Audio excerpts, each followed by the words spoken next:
Sa gitna ng mabilis na pagbabago sa mundo, nananatili ang ating misyon, ang ibahagi ang mensahe ng hindi nagmamaliw na pag-ibig ni Hesukristo para sa lahat.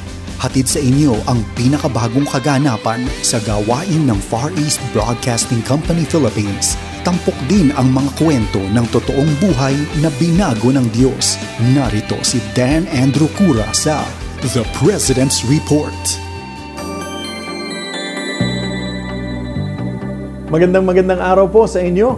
At sa kabila po ng nagpapatuloy na lockdown, abay patuloy naman po tayong nagpapasalamat sa Panginoon sa mga biyayang dumarating sa atin na hindi po natin inaasahan.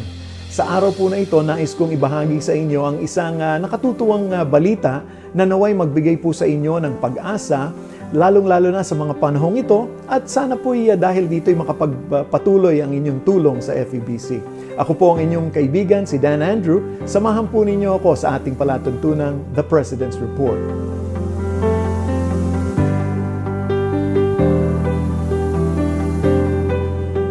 Kung ikaw ay may anak na nag-aaral pa sa elementarya o sa high school man lang, ay isa ka sa mga magulang na naging guro sa tahanan dahil sa blended learning bilang kahalili ng face-to-face classes noong panahon ng pandemya. Abay, marami po ang nagsabing naging mahirap po ang setup na ito para sa mga magulang, sa mga mag-aaral, sa mga guro, at maging sa mga tagapamahala po ng mga paaralan. Ngunit sa panahon ding ito ay binuksan ng Panginoon ang pagkakataon upang tayo po ay magkaisa sa iisang layunin, ang suportahan ang edukasyon ng kabataang Pilipino sa gitna po ng pandemya. Noong nakaraang taon ay ibinahagi ko po dito sa ating programa na ang FEBC Philippines ay naglunsad ng programang Paaralang Bayan sa Himpapawid sa pakikipagtulungan natin sa Department of Education upang makapagbigay ng radio-based classes ngayong school year 2020-2021. Hindi ito naging madali para po sa ating mga stasyon dahil kaunting panahon lamang upang makipag-ugnayan sila sa mga paaralan at ihanda ang mga guro para maging mga broadcasters. Ngunit purihin po ang Diyos sa tulong po ng mga katuwang na grupo at mga individual mula Oktubre 2020 ay nakapaghatid ang FEBC ng mga aralin sa radyo para po sa mga mag-aaral sa K-12 Basic Education Program ng DepEd.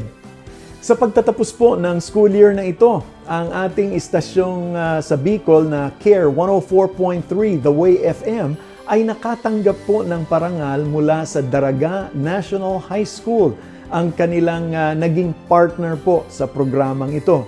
Sa kanilang virtual Thanksgiving event ay binigyang pugay ang paghatid ng mga aralin, pati na rin ang mga mensahe ng pag-asa na mula kay Kristo Jesus para po sa mga mag-aaral at mga magulang na nakikinig dito.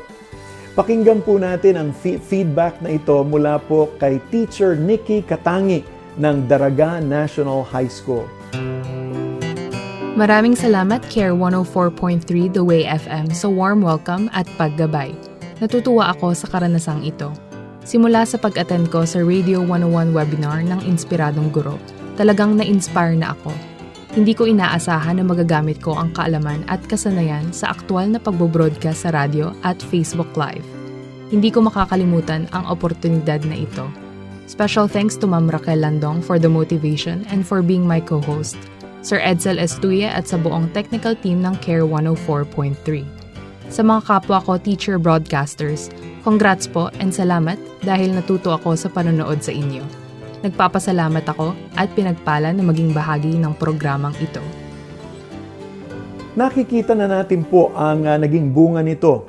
Sa loob po lamang ng isang taon ay mas lumawak po ang naaabot ng The Way FM sa Facebook mula po sa pagkakaroon ng mga 10,000 na mga taga-subaybay noong Setyembre 2020 hanggang sa humigit kumulang na 30,000 na po ang taga-subaybay sa kasalukuyan.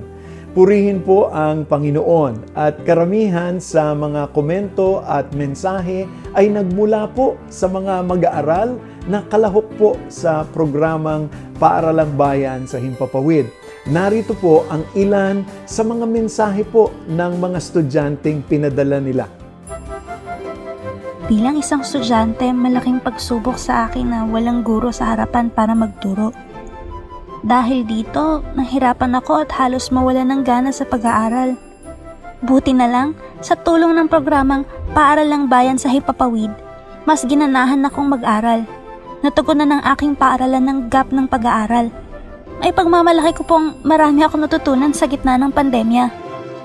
Very challenging ang blended learning para sa aming mga estudyante dahil hindi po sapat ang kinikita ng aming mga magulang para tustusan ang paggamit ng internet sa aming pag-aaral. Sa tulong ng radio station, natugunan ito.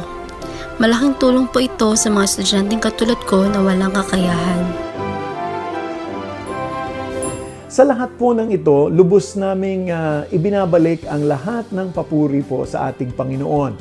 Sa kanyang biyaya at lakas, ang FEBC po ay patuloy na nakikipag-ugnayan at nakapaglilingkod sa ating mga kababayan bilang parte ng pagpapahayag ng pag-ibig ni Kristo sa mundo. Salamat po sa Panginoon sa suporta ng mga tagapakinig, siyempre tulad mo. Kaya kung nais mo pang maging kaagapay ng Ministeryo ng FEBC Philippines, maaari mong bisitahin ang ating website febc.ph at i-click ang Get Involved. Mula dito ay maaari ka namang mag-donate o makahanap ng iba pang mga paraan upang ipahatid ang iyong suporta sa amin. Gayun din, sundan kami sa Facebook at Instagram at FEBCPH para po sa mga pinakabagong mga updates sa gawain po ng Far East Broadcasting Company, Philippines. Yan na lang po ang oras natin. Ako, maraming salamat po sa inyong pagsama sa akin dito sa The President's Report. Lagi po kayong mag-ingat at tulad ng dati, pagpalain po kayo ng ating Panginoon. Inyong napakinggan ang The President's Report.